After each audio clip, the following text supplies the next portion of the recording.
Ovaj vikend u Porta Novi još će dugo pamtiti obitelj iz Čepina. Iako su već ranije dolazili i provodili vrijeme ovdje, sada je sve bilo drugačije. I to budući da su pobjedili na natječaju Osvoji super dan u Porta Novi. Kada su se prijavljivali, nisu niti sanjali da će osvojiti nagradu vrijednu 2.500 kuna. Išli smo, putovali smo s mora, tako smo se na brzak i uslikali. Bila je tema kako provodi se jedan dan i kako bi mi proveli jedan dan u Porta Novoj. Što nam nije strano, jer često i dođemo tu, tako da otprilike znamo kako naš dan tu izgleda, jel? Ludo, kaotično u obilasku svega, u preletavanju svega i u trošenju novaca. No danas je sve bilo drugačije. Obitelj je osvojila shopping i zabavu na svakom koraku. U Pink Pandis je tako mama priuštila zasluženi shopping kozmetike. Potom su kupovali u Amadeusu, Denis by Eurumu, Office Shoesu te u Pepku. Iznos ne da je pozamašan, nego je zbilja ogroman, 2.500 kuna, što mi sami vjerovatno nikad ne bi. I zato im evo još jednom hvala, jer ćemo stvarno djeci ispuniti nešto što možda ovako sami ni ne bi. U pauzi između šopinga imali su plaćenu konzumaciju po želji u baru Leggero.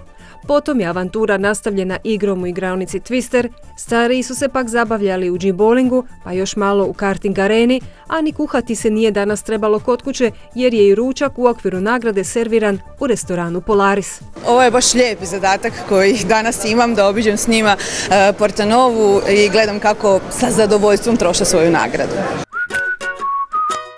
Osim za ovu sretnu obitelj, danas je razloga za radost još bilo u Porta Novi.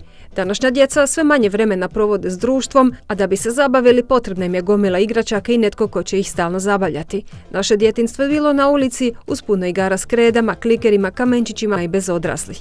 Sigurno se sjećate bar nekih od tih igara, a koje su oživljene upravo u Porta Novi, u okviru dječje radionice i igraonice pod prigodnim nazivom Igre našega djetinjstva. To su poznata svima gumi, imamo Tetris, slažemo, to je nekako najstarija naša igra, jel, bila igrica, ne igra nego igrica.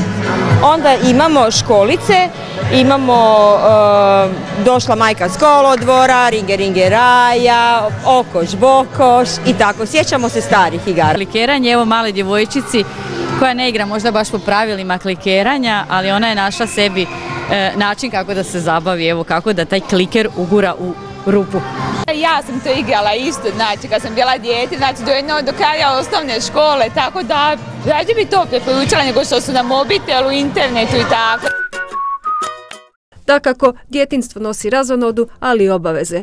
Škola je jedna od ponajvećih, a kako za koji dan počinje nova školska godina, Porta Nova ima sve što je potrebno za opremanje školarca. Odjeća, obuća, torbi, ruksaci, školski pribor, igračke nema što nema, a treba znati da niti sezonskih sniženja ne nedostaje. Stoga spojite ugodno s korisnim ovog vikenda, riješite se stresa i obavite shopping, a uz to se i odlično zabavite. Na kraju shoppinga na Infopultu preuzmite besplatan raspored sati slikom Portoša. Ne zaboravite, još uvijek se stignete prijaviti na nagradni natječaj Porta Nove u kojemu traže novo lice koje će krasiti kampanju za jesen-zimu kolekciju Porta Novi. Pobjednik natječaja, osim što će biti zaštitni znak nove kampanje, osvojit će nagradu od 2.000 kuna za shopping u Porta Novi. Pravila i uvjete pronađite na mrežnim stranicama Porta Nove.